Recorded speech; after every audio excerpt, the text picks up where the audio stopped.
Everyone, welcome back to the Change Your Mind podcast. I'm your host, Chris Ashley. I explore personal development, spirituality, and science. And today I'm really excited. We're going to talk about value based decision making, how to stop people pleasing, setting your boundaries, all that good stuff that I think most of us really need to hear.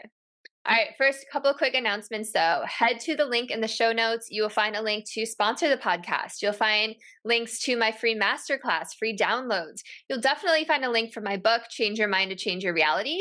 It was endorsed by Bob Doyle, Michael Beckwith, Marcy Shimoff, all from The Secret, and a bunch of others, John Gray. And let's see what else. Oh, courses, and of course, all the links for my lovely guest as well. So speaking of my guest, with me today, Hi, I'm Chris. When I was younger, I went through trauma that caused me to feel broken and lost. But my life changed after I had a spiritual awakening. Since then, I've dedicated my life to studying and learning from masters all around the world that have helped me to create a life of fulfillment and abundance beyond my wildest dreams. Now I'm dedicated to sharing everything I've learned so that you don't have to suffer for decades like I did. I've seen people's lives completely transformed, and I share it all right here. Have Kristen Odegaard. And Kristen is a women's life coach. She's also an educator, trainer, fitness fanatic, and mom who is passionate about personal growth, wellness, and living intentionally. Kristen's mindset coaching empowers women to create more calm, ease, and joy in their lives without guilt, overthinking, or requiring other people to change. So welcome, Kristen. I'm really glad you're here. Thank you so much for having me. I am really looking forward to this conversation. This is one of my favorite things to talk about. So I will probably have too much to say. That's all good. I'd rather it be that way than not enough. Yeah. Cool. So you said you listened to a couple of podcasts of mine before, so you know how I start every episode, and that is by asking my guests what their origin story is. So please tell me your story. How did you get to become a women's life coach who focuses on these things? Yes, thank you. So my origin story, of course, like lots of people, it wasn't always smooth sailing. And so I generally start this in about 2016. And at that point, I discovered my husband at the time was having an affair. He wanted a divorce. I was trying to fix our marriage. Our kids were 5 and 9 at that time. And I was really just at loose ends. We eventually separated. And then the following year, as our divorce was finalizing, I was having to move. My mom was diagnosed with stage 4 brain cancer. And so there was just this complete upheaval of really everything I knew in my life. My parents lived just a few blocks from us, so we were very close. So my family as I knew it no longer existed.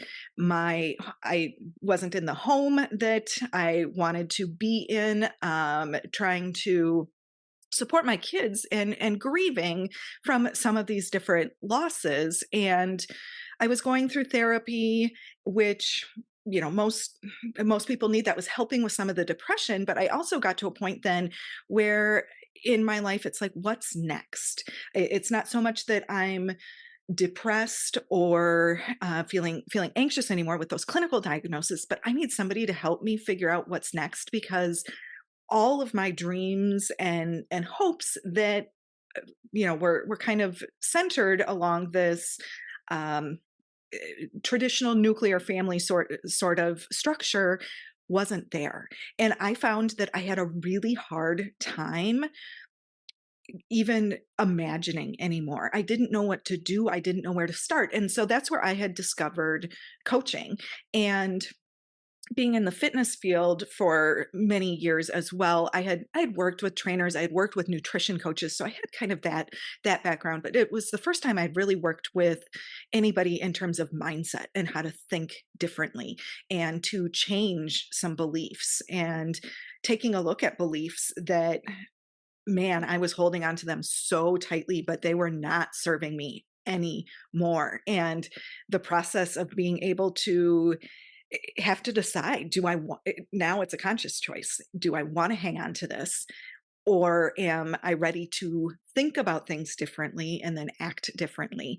So that's how I discovered coaching. It was such a transformational experience for me, that I originally started relationship coaching and dealing with others, on affair recovery and betrayal. And then I decided I really want to be more proactive. And that's when I launched this iteration of my business. It's been about 3 years now where I've been doing one-on-one coaching, primarily with women, but I do work with men, and taking a look at your mindset and how your thoughts are going to lead to your feelings and eventually create your results, things that you believe, and really just kind of creating the life that you want, which so much comes from your thinking. So that's the origin piece. Thank you so much for sharing your story. I really appreciate your vulnerability, and I think a lot of people will relate to your story. Right? Mhm. And it's funny, I always start these episodes the same way because everyone kind of has a similar story, right? People had to go through that dark night of the soul, their world falling apart, and we all have a choice when that happens. We go through it, and it's hard and we feel all the things, but then we come to that crossroads where we can Yeah. live in that space, or we can kind of pick ourselves up and work on healing, start to work on the healing journey. And the people who choose that, oftentimes once they reach a certain point, they want to go back and help others, and it sounds like that's what you did as well. Yeah. And I think you also, I appreciate that you highlighted why coaching can be so impactful, Hmm. right? Yeah. Because sometimes we know we're like, I have to, I'm still alive, right? Mhm. I have to do something with my life, but I just have no idea where to start. And I think that that's such a great image of like a client, right? Like if you're in that space and you're listening, start to seek out a coach. They can help you so much. Hmm. Um, so I know that you focus on value-based decision making, not people pleasing, not feeling guilty, setting boundaries. Like, why those aspects? Yeah. So I was doing general life coaching initially, and what I noticed was that with I was finding and growing, learning about myself during that process as well, but also the clients that I was attracting tended to be women that were working outside the home. They were uh, maybe they called themselves high achievers, type A, women, women who had strong goals and things that they were working for, but were also really hard on themselves. And so as I was kind of going through that first year, and I started recognizing I'm having these same conversations over and over again about um, how do I do things for myself? Because I've gone on autopilot, and it seems like I do things for my kids, for my family, for my coworkers, everything else that needs to be done. And I'm getting lost in that process. And I know for me, and then working with my clients, that once we really were able to identify some of their core values, it was kind of an anchor, is an analogy I like to use, because once we discovered what their individual values and priorities are, what really matters, why are you doing what you're doing, then it opens up so much more awareness. You can say no to the things that really aren't in alignment with your life anymore. It helps with your time planning, with your finances. And also, then it also gives you some confidence to set boundaries if you need them, um, for your time, for your energy, for your money. Again, all of those resources, because you're very clear on this is what I want and what I need. And often I feel like women especially need permission to say no or to set boundaries, or they feel like they need permission. So this process where we really work on our values first, um, helps to put everything else into alignment and clarify and make some of those conversations easier. Why is it that you think women have a hard time saying no? Yeah. So many things. I think it's from the way that we were socialized. If I we come from a patriarchal society, and women were raised often to be nurturers, to be the caretakers, to manage the home, do a lot of those traditional kinds of things, and those are fine. But often our women's voices weren't necessarily heard or prioritized in that conversation. And I think that's shifting, but it just depends on the culture and the environment that you grew up in, and it also is impacted by your work history and things like that. So it's so common, unfortunately, that I think people think that's the way it should be and that that's okay. And I think we're seeing a lot more now about conversations about the labor in the households and the division of labor in the households, and trying to equalize that a little bit more. And so often women, they weren't raised or had role models that necessarily expressed that were able to put boundaries in place, or that said, hey, I'm maxed out, I need help. And that wasn't modeled for a lot of people. So either they don't know how to do it, or they don't even know that they can. Can I just ask like what your base clientele like age is? Because Sure. yeah, why don't you tell me that first? Yeah, so it ranges generally from, I would say, 30 to 50 is kind of that range. Most of my clients are married. They work outside the home. They have some adult experience. I've also worked, with college students. That's a little bit different conversation, but I would say that the majority of them, many have children of varying ages, because with kids, every life stage is a little bit different. So a lot of times it's women who are in a transition. Maybe it's having children, or the kids are off to school, or the empty nester, but they're some sort of transition, right? That is like, wow, I need to shift things, and I'm not sure how to do that.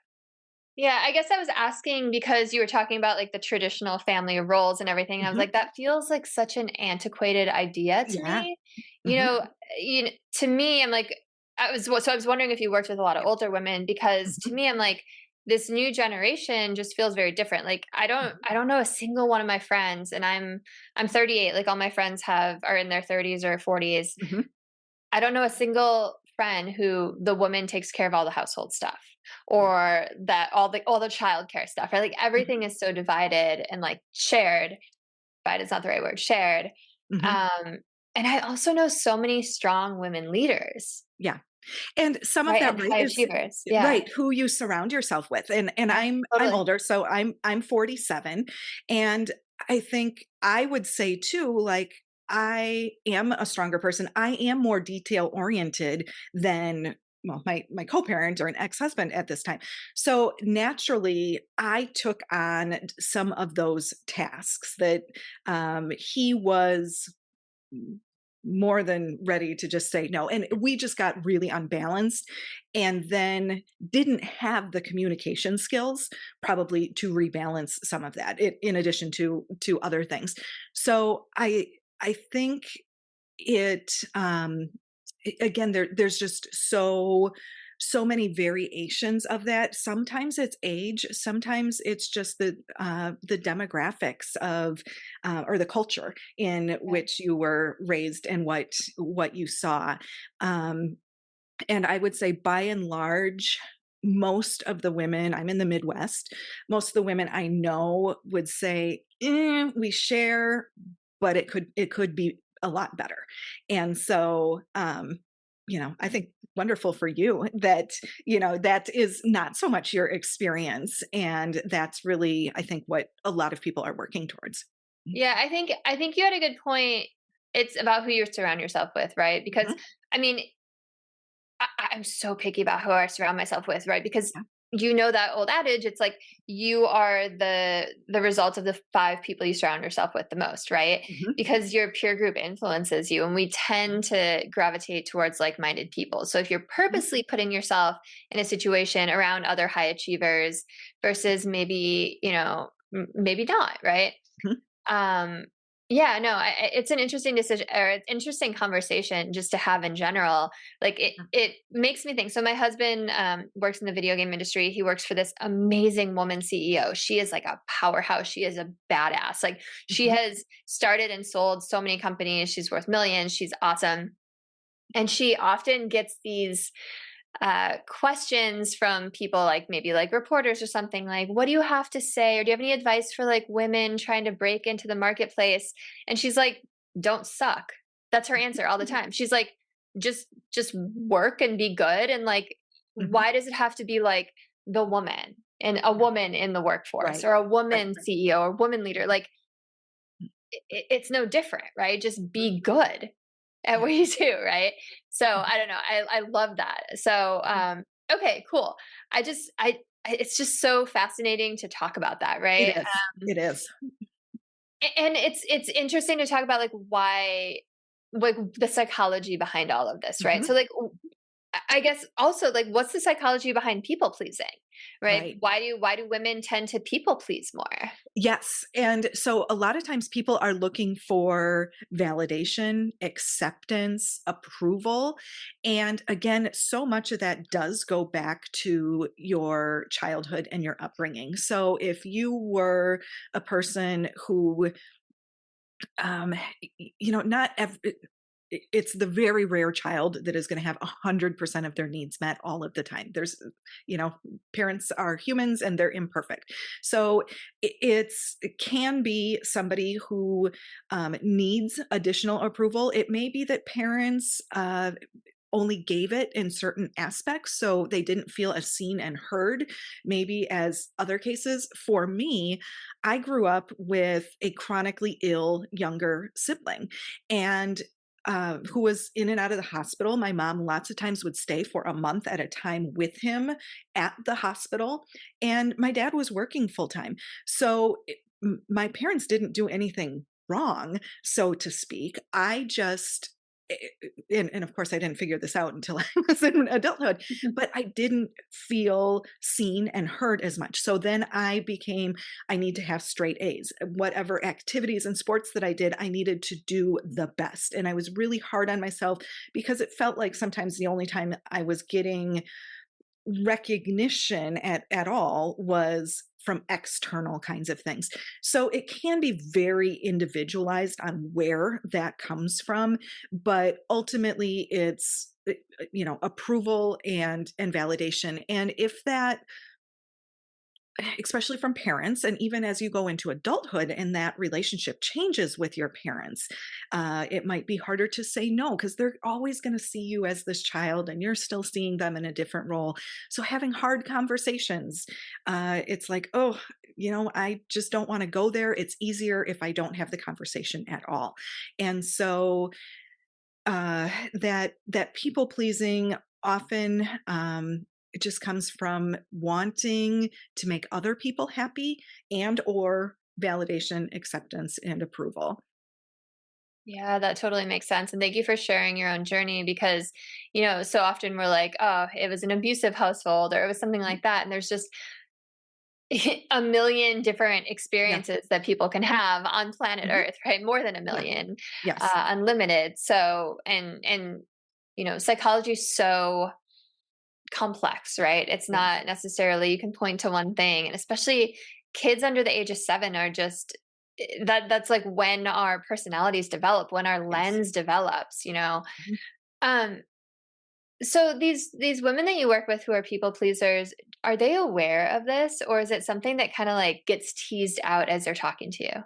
Most of the time when they come to me, they have recognized it, and it shows up like, feeling resentful often that it has gone on for so long. Maybe it's with their partner and just feeling that, I my voice isn't heard in a certain aspect. It could be at work, or different places, but there is, resentment and anger that has built up. And I think sometimes people pleasing where people don't realize it is they think they're just being nice. And you hear all these cliche things, don't rock the boat, or some of or that, again, we're responsible for other people's feelings. And so we need to smooth things over. And so there's this idea that people are just giving and giving and thinking that you're doing the right thing, which is often trying to manage somebody else's feelings or their experience. And so when people come to me, they don't realize so much that that's impossible. That's part of the coaching, but they're like, I'm angry, I'm frustrated, I feel like, maybe my life is just like I'm on this hamster wheel that's just going, and I I don't love it, but I don't hate it, and I don't know how to change. Yeah, I think learning that you are not responsible for other people's feelings is like one of the most important lessons in life, right? Yes. Because we can't control how other people are going to react to us Mhm. because everyone sees everything through their own filters. For sure. Right? Yeah. Everything is so subjective. So we're really only responsible for our own feelings, our own Mhm. intentions, our own reactions or responses to something. Mhm. And I Mhm. think that's a really hard lesson for a lot of people to learn. Yeah, and it wasn't taught directly to, probably anybody who was, yeah, the millennial or Gen X or older stages, that it was something we maybe had to figure out. I mean, I grew up where people were, don't make mom mad, or, oh, you made Jenny sad, go apologize to her, as if I was responsible for her feelings. And so those kind of things, again, whether it's your parenting or the circles that you're in.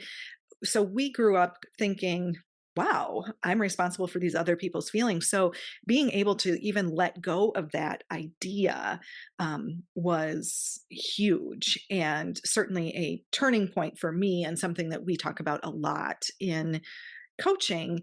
Um, and we can anchor it again with what's really important to you. And a lot of times people aren't sure because nobody's really asked them in a while, or they haven't had permission to just imagine for a while. Like, you've had goals, and there comes kind of a point in your life, like you're graduating from high school, or maybe you're going to college, and you're on to the next relationship, or you're buying a house, or some of those more traditional kind of things, and we're future focused for a long time. And what happens to a lot of people is somewhere in there it can be a little bit more stagnant, and you're just more in the day-to-day grind versus a future focus. And so that is part of that too. And it's like things just get lost, and you go on autopilot to what is easy, and that's trying to keep other people happy and not worrying as much about myself. Totally. I think so many people get caught in that. Mhm. Right, like, when I in my own coaching practice, all I have to do is, like, walk them through exercises where they really do get to figure out what they want Mhm. and help them decide what it is they wanna figure Yeah. out, and it can just totally energize someone to the point where they then can just take off and go, right? Yes. It's like sometimes they just need that North Star, and they don't even know Mhm. what it is, and Yeah. I like what you're saying, like, a lot of this comes down to, like, unlearning all of these Mhm. patterns, right? Like, so much Yes. of personal growth is unlearning, Mhm. not necessarily learning. So, do you find that a lot of people don't make decisions that align with their own values? When they're in this kind of autopilot state, yes. And again, it's something that we weren't directly taught in a lot of cases, or feel like it's almost like I need permission to do this for some reason. And so, my theory really is, if you identify what you value, and then you live your life and you make decisions and you take actions from those values and the priorities, you create a life that's valuable to you, one that you enjoy, one that you want, one that makes you feel good.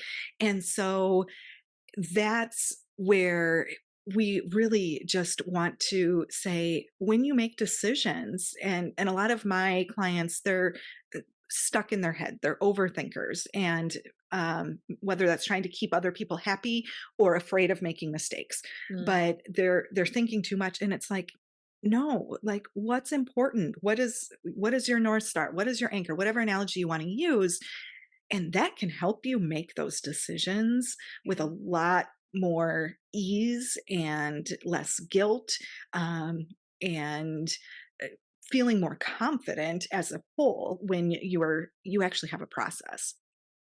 Yeah, yeah, I really like that idea of like listing out your core values, and then for every decision you have something to measure against. Mhm, It's mhm, so much easier to say yes or no that way, right? Because you're like, yeah, does this align with who I am as a person? And then also those future dreams of like what I want. mhm, Yeah, no, that totally makes sense. I like that a lot.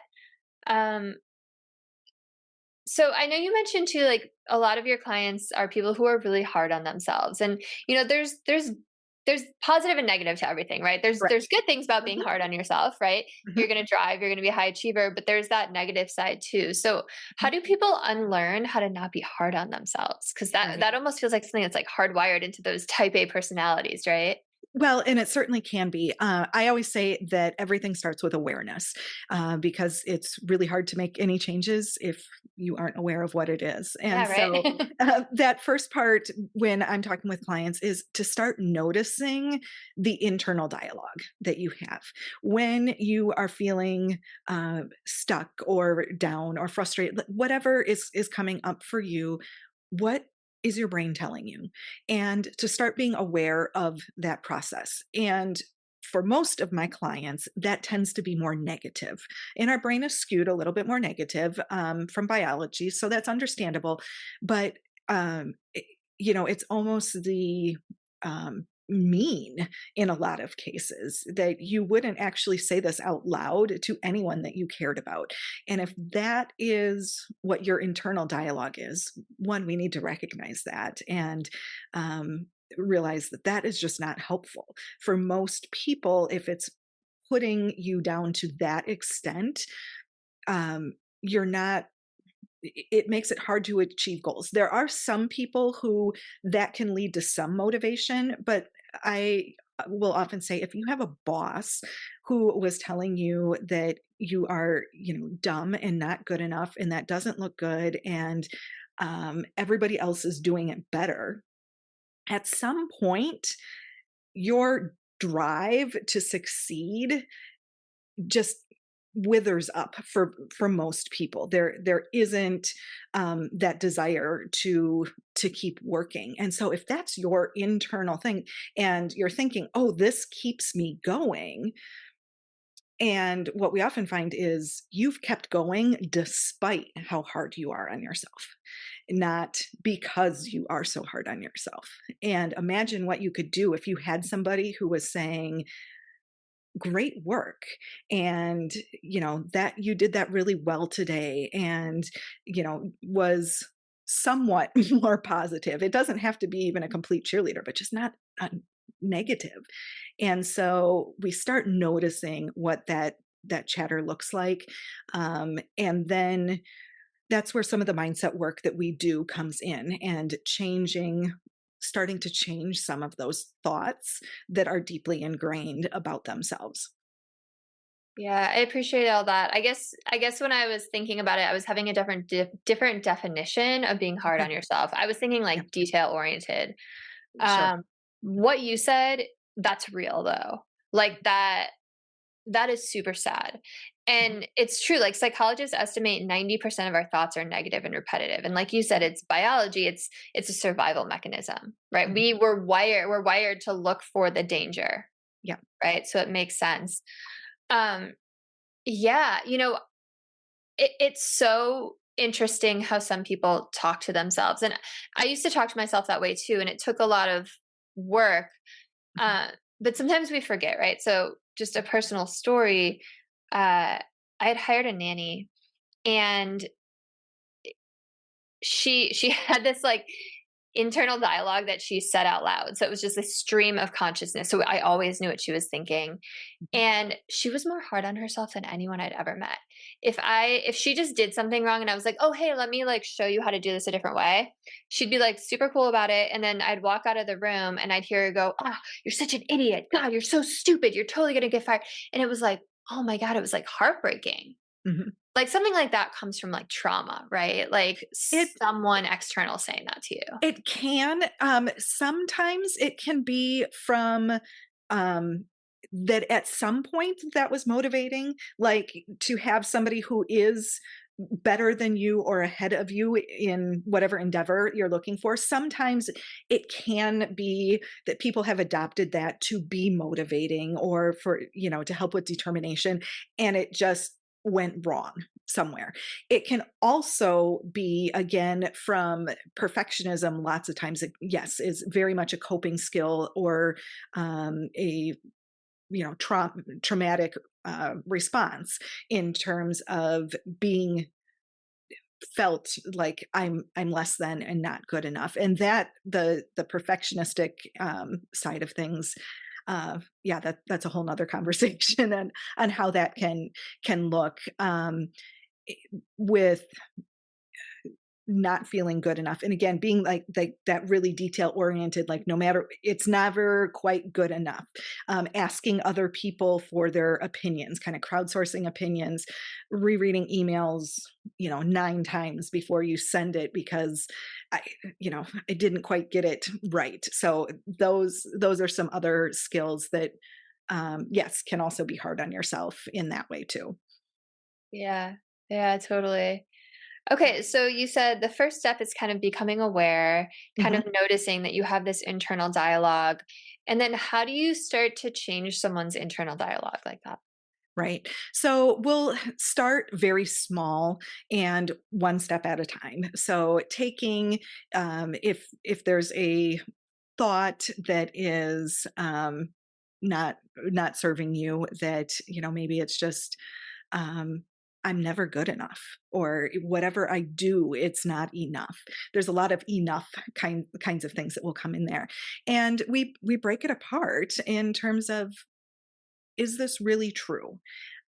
Because chances are there are going to be instances in your life that isn't true, and you've just forgotten about them or you're not focusing on them. So there is a little bit of logic in the sense of, taking a look, is this really true? And I'll also express it as, what else is true here? Mm.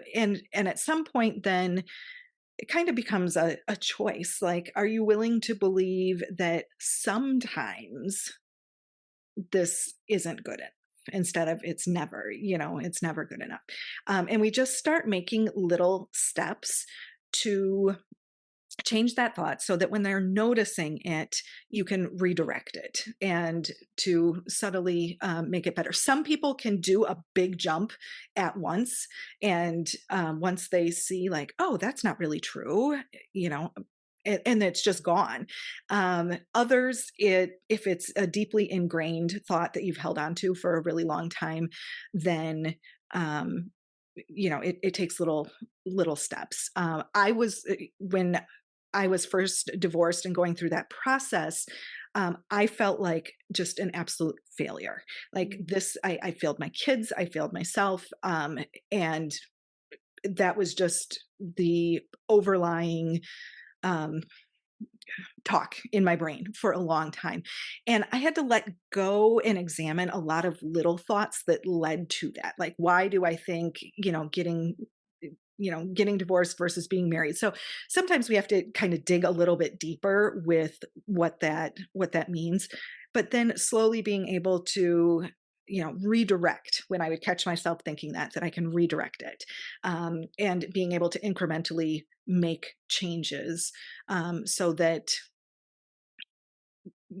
I was more conscious when with the talk that was going through my brain, and I didn't have to listen to everything that came up. Like, just because a thought goes through my brain, I don't have to believe that's true about me either.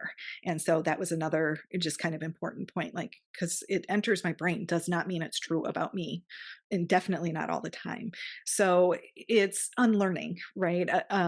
So many of those pieces, but changing your beliefs has a process to it, and it might be, like I said, for some people it can happen in the course of the conversation, and others were slowly pivoting over a matter of weeks to, maybe even months, to really kind of shift the line of your thinking.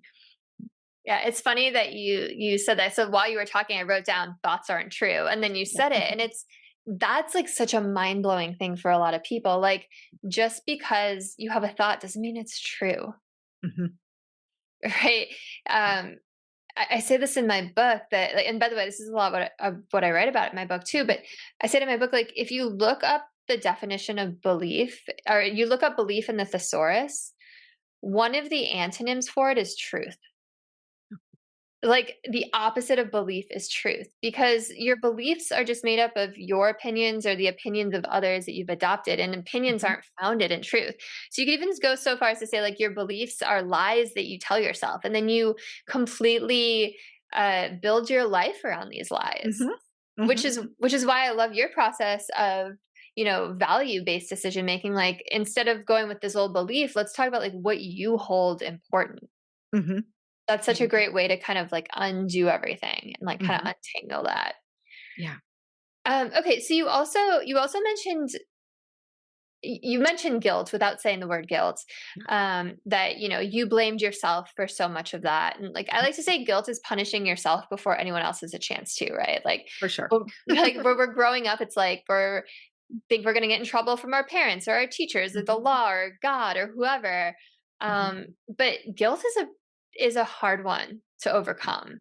So Yeah. talk to me about, how do people let go of guilt? Right. And again, a lot of that is a process, and we have to look at what's underneath it. Where is this coming from? And a lot of times it's going to be with beliefs that are deeply held, deeply felt, probably more than one of them. For me, it was partly religion, part of my own beliefs, and being uh, that kids needed two healthy parents in a household.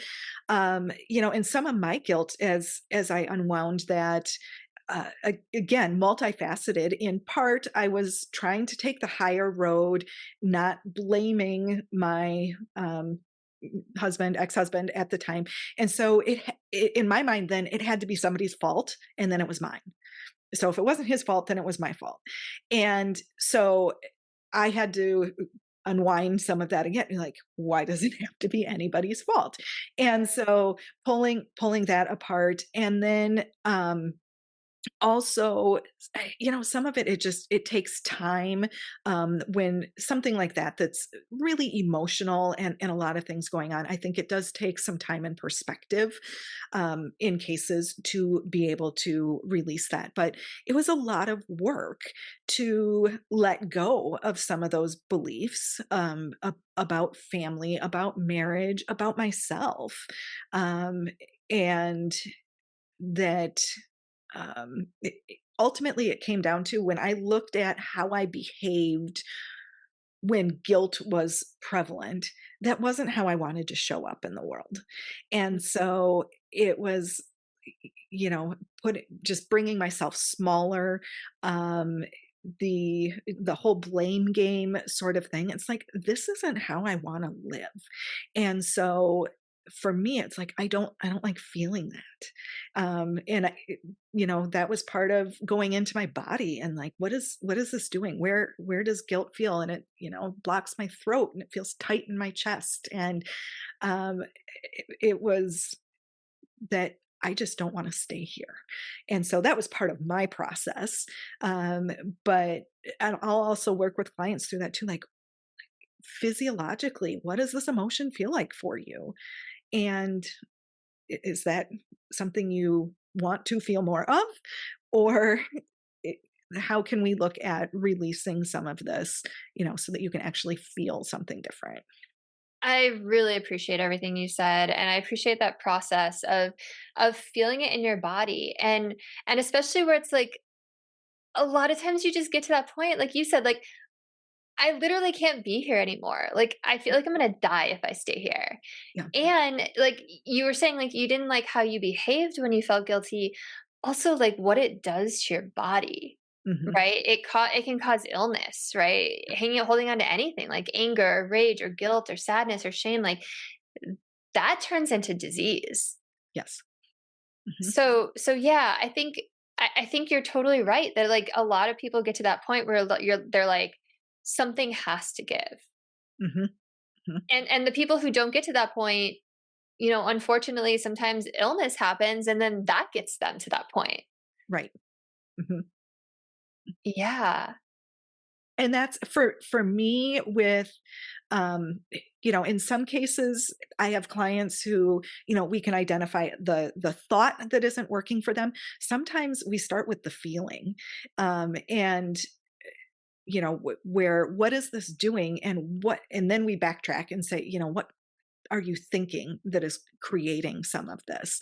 And so, again, with just how interconnected that is, um, for a lot of people, that's not something they're aware of.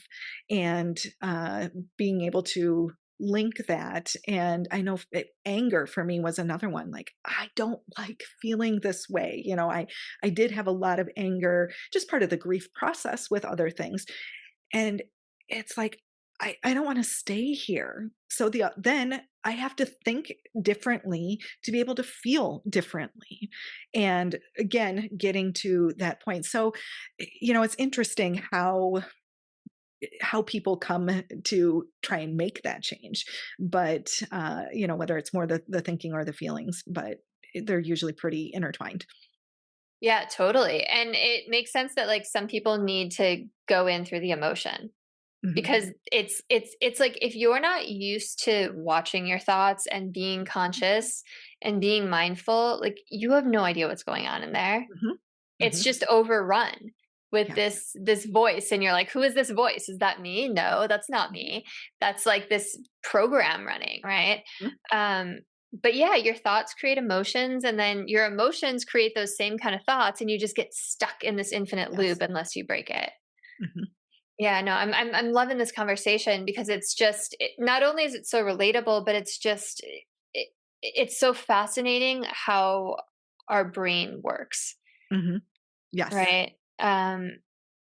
And guilt especially is so fascinating because it's like something's totally not your fault, right? Mhm. Like I was sexually abused by a family member and like guilt was the primary emotion that I felt for years and years and years. It's like that's not your anyone objectively can say that. I could objectively probably say it, but and you with your husband, but it's like something in us, like you said, you didn't, maybe it's because like you said, you didn't want to blame someone else, so you had to turn Mhm. that blame on yourself. It's really interesting how it works. Mhm. So another thing I want to talk to you about is boundaries. That's a really big one. So just talk to me a little bit about boundaries. What do you see with your clients as far as boundaries? Yeah. Um, I'll start by saying what I think of as boundaries. I like to use this description is it's like a fence, like if you were fencing in your yard, for example. And so you are able to you keep what you want within there. Most of the time there's a gate. You can, allow people to come and go as you choose, but you can also put that gate up and, that is kind of your barrier. And most people understand that they're not just going to come. I'm not going to have a party on somebody else's property, right? That would be That'd be I weird. think I think it'd be weird. It would be awkward. And so, people can understand that. And all of your finite resources, your time, your energy, your finances, all of that, you can have boundaries around that as well too. And to protect yourself and decide what you're going to give to other people and what you are going to let, which people you want to allow into those spaces. And again, kind of, those core priorities. Like for me, it's being my family is part of that. My health as a whole is part of that. And growing and learning are kind of like my big three. And notice work, for the most part, is not in there. And so I'm really good with my time boundaries, especially that, and I'm a single parent. There's only one of me. I want quality time with my kids, whether it's running around or spending time with them. And so I can say no pretty easily and set up my calendar as such that when I'm done, I'm done. On a day off, I do not look at my notifications are turned off. because for me, it's just not a priority. That work is important, and clients and the things that I'm doing are important. Um, but my family to me is more important. So it was really easy to set some of those boundaries, and I don't feel guilty about it. Um, and other people may not agree, and that's okay. But this is what is really important for me. So, again, kind of going back to those. And so when you're able to set a boundary of that, if you're going to talk to me that way, I'm going to leave, or I'm going to hang up if it's a conversation, because you've decided that this relationship or whatever it is, or how I feel is more important. And um the thing with boundaries, a lot of times people want other people to change. Like, you can't do that. You can't talk to me that way, or stop asking me to do that. And unfortunately, we can't control what other people do. And maybe it's not unfortunately, but we don't get to control what other people do. So the boundary is about you and what you're going to do. And so it's, um, here's here's what I'm willing to do, and I will have a conversation as long as this and this happens, and we don't discuss these things. That's what you can enforce all on your own. I'm going to have this conversation or not. And so I think that's often a misconception with boundaries, is we want to make other people change, because then it's easier for us. We don't have to do as much of that internal work. Um, but most of the time that doesn't work. And so it's determining what you're going to allow into your time and your space and your energy.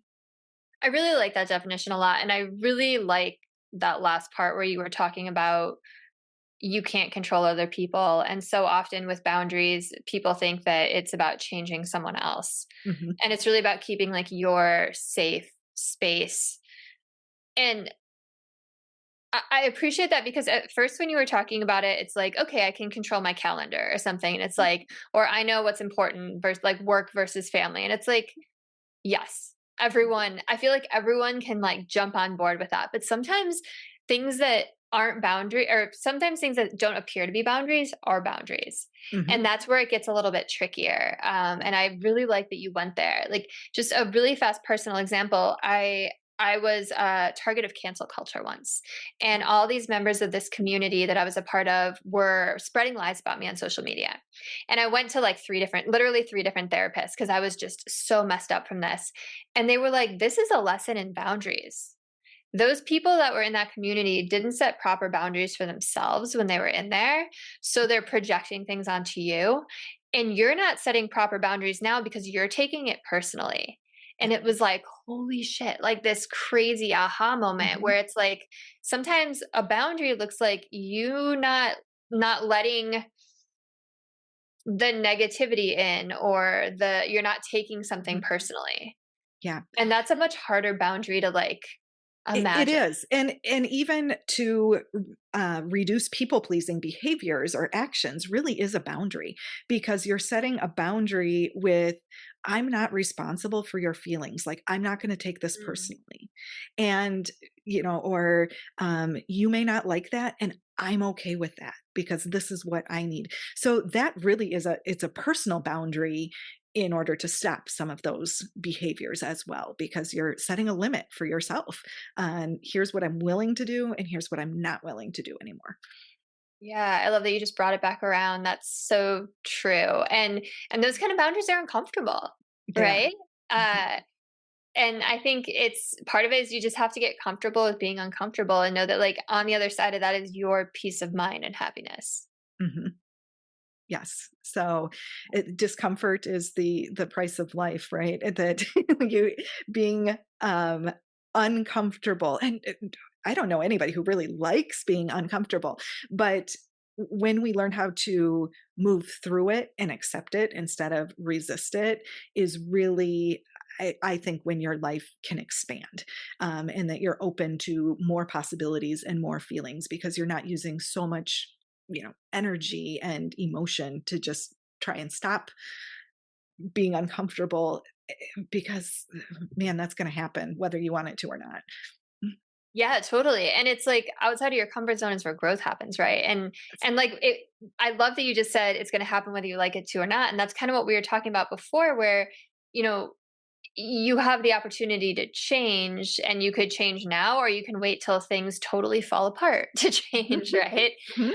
And Yes, that choice is yours. And I know we're kind of running out of time, but I just really want to touch on the not taking things personally, even though that wasn't something on our list. Like, what are your thoughts on that? Like, because I feel like that's such a big lesson for a lot it of people is. to It learn. is. It is definitely a mindset shift that you have to be willing to believe, right? I mean, as we were talking about changing beliefs, if you believe that you are what I do, makes you feel a certain way, that's a mindset shift that will need to change in order to not take it personally. I know that I have two teenagers right now, and we've worked really hard on them being able to express their emotions, because a lot of times they don't get to do that. They don't get to do that at dad's house. They don't get to do that at school. And so we were recently just traveling, tensions were high, they were frustrated, and people looking at it were, I don't know what they were thinking. But I was getting the look, and some stomping feet, and loud voices, and I literally was just like, oh, they're feeling frustrated, and it did not phase me at all. And we were walking around a lake, I'm like looking at the little ducks, and like they will move through their frustration. And when I've had that conversation or other people have experienced it, they're like, well, like I'm supposed to fix that for them, but I can't. Like, those are their feelings and their emotions. And so part of that, again, is just that mindset shift of learning I'm responsible for my emotions. And that's a big job. Like, Yeah, right. It's full time enough. that's a big job. I don't need to take on other people's emotions, so I let them have theirs and have mine. And so I just am able to do that. Does that mean that sometimes my feelings still get hurt? Yes. And those kind of things. It doesn't mean that you're a robot. But recognizing that how people are acting, what they're saying, is from them. It's their experience, their perspective, their beliefs, whatever that is creating that for them. It's really not about you. Yeah, beautifully said. I love it. Yeah, and at some extent, on some level, they're choosing to feel frustrated. Probably not Yes. consciously, because, like you said, it goes through all of those layers. Mhm. Uh, but yeah, yeah, totally. Yeah, So it's like anything else. So many of these are skills that the more you practice, the more natural that it feels, the stronger that it is that you can move on to the next level. And so it's kind of part of that growth process, and willing to try new things, willing to try thinking and experiencing new things. But for me, like I said, expansion is just the word that always comes to mind, because I felt so small when I was locked into what everybody else wanted, but what I didn't know that I wanted, trying to push away feelings, all these things. And when I was able to release some of those, it's just the world got bigger. My emotions were more, that I could experience more joy and more calmness and more of the good stuff as well. um and so I think that's just what makes this work so profound and so worthwhile, is just to be able to have bigger and better experiences. yeah, totally.